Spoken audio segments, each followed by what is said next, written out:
S ಇನ್ನು ಚಿನ್ನಯ್ಯ ಸಲ್ಲಿಸಿದ್ದ writ ಅರ್ಜಿಯಲ್ಲಿ ಉಲ್ಲೇಖ ಆಗಿದ್ದಂತಹ ಆರೋಪಕ್ಕೆ ಸಂಬಂಧಪಟ್ಟ ಹಾಗೆ ನಟ ಪ್ರಕಾಶ್ ರಾಜ್ ಅವರ ಹೆಸರು ಕೂಡ ಉಲ್ಲೇಖ ಆಗಿತ್ತು. ಎಲ್ಲೋ ಒಂದು ಕಡೆ ಜನರಿಗೂ ಕೂಡ ಕ್ಯೂರಿಯಾಸಿಟಿ ಇತ್ತು, ಇದರಲ್ಲಿ ಪ್ರಕಾಶ್ ಅವರ ಪಾತ್ರ ಇರಲಿಕ್ಕಿಲ್ಲ ಅನ್ನೋದು ಪ್ರಕಾಶ್ ರೈ ಅಥವಾ ರಾಜ್ ಅವರ ಅಭಿಮಾನಿಗಳ ಅಭಿಪ್ರಾಯ ಆಗಿತ್ತು. ಇವತ್ತು ಸ್ವತಃ ಪ್ರಕಾಶ್ ರಾಜ್ ಅವರು ಒಪ್ಕೊಂಡಿದ್ದಾರೆ. ಈ ಬಗ್ಗೆ ಸ್ವತಃ ನಮ್ಮಲ್ಲಿ ಚಕ್ರವರ್ತಿ ಸೂಲಿಬೆಲೆ ಅವರಿದ್ದಾರೆ, ಅವ್ರ ಜೊತೆ ಮಾತನಾಡಿಸ್ತಾ ಹೋಗೋಣ.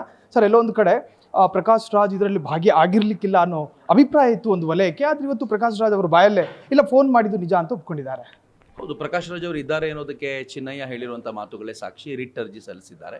ರಿಟ್ ಅರ್ಜಿಯನ್ನು ಸಲ್ಲಿಸಬೇಕಾದ್ರೆ ಯಾರು ಮನಸ್ಸಿಗೆ ಬಂದಂತೆ ಏನು ಸಲ್ಲಿಸೋದಿಲ್ಲ, ಏನು ವಿಚಾರ ಇರುತ್ತೋ ಅದಿರುತ್ತೆ. ಮತ್ತು ಚಿನ್ನಯ್ಯ ತುಂಬ ಸ್ಪಷ್ಟವಾಗಿ ಹೇಳಿದ್ದಾರೆ, ನನ್ನ ಹೇಳಿಕೆಗಳನ್ನು SIT ದಾಖಲಿಸ್ಕೊಳ್ಳಿಲ್ಲವಾದ್ದರಿಂದ ನಾನು ಕೋರ್ಟಿನ ಮುಂದೆ ಬರಬೇಕಾಯಿತು ಅಂತ. ಅಲ್ಲಿ ಹೇಳಬೇಕಾದಾಗ ತುಂಬ ಸ್ಪಷ್ಟವಾಗಿ ಹೇಳಿದ್ದಾರೆ. ಪ್ರಕಾಶ್ ರಾಜ್ ಅವರ ಪಾತ್ರ ಇದರಲ್ಲಿದೆ. ಇನ್ಫ್ಯಾಕ್ಟ್ ಅವರು ನನ್ನನ್ನು ಅಪ್ಕೊಳ್ತೀನಿ ಅಂತ ಹೇಳಿದ್ದು ಅದನ್ನೆಲ್ಲ ಅವರು ಬರೆದಿದ್ದಾರೆ. ಮತ್ತು ಪ್ರಕಾಶ್ ರಾಜ್ ಅವರು ಗಿರೀಶ್ ಮಟ್ಟಣ್ಣನವರು ಹೇಗೆ ಹೇಳಿದರೋ ಹಾಗೇ ಹೇಳು ಅಂತ. ಇದು ಆ್ಯಕ್ಚುಲಿ ಏನು ಅಂದರೆ ಒಬ್ಬ ವ್ಯಕ್ತಿಯನ್ನು ಪ್ರೇರೇಪಣೆಗೊಳಿಸೋದು, ಹೀಗೆ ಹೇಳಲಿಕ್ಕೆ ಒಂದು ಪ್ರೇರೇಪಣೆಗೊಳಿಸೋದಿದೆ. ಇದು ನ್ಯಾಯ ವ್ಯವಸ್ಥೆಯಲ್ಲಿ ಅತ್ಯಂತ ದಿಕ್ಕು ತಪ್ಪಿಸುವಂಥ ಪ್ರಯತ್ನ ಆಗಿದೆ.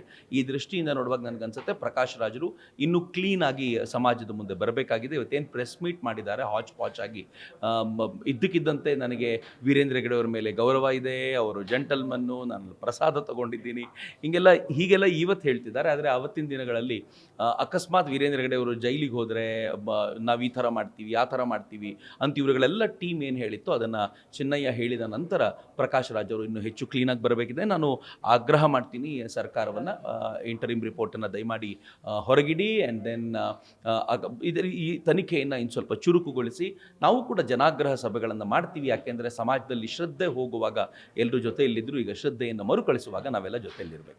ಎಸ್, ಇದಾಗಿತ್ತು ಚಕ್ರವರ್ತಿ ಅವರ ಮಾತು. ಕ್ಯಾಮರಾ ಪರ್ಸನ್ ಮಂಜು ಜೊತೆ ಸಾಹಿಲ್, ಫ್ರೀಡಮ್ ಟಿವಿ, ಬೆಂಗಳೂರು.